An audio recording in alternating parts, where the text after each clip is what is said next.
how to restore missing clock on Android phone. So here you'll have the clock on your Android phone, right?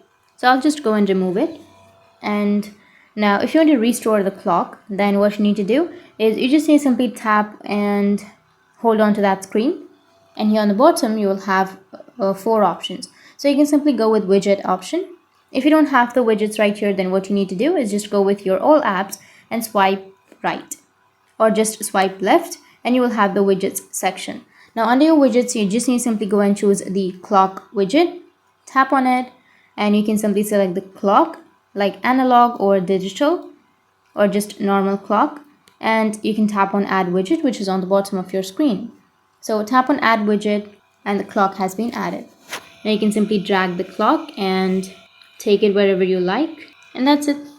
That's how you can restore missing clock on your Android phone. And if you have any questions, feel free to comment below. Thanks for watching.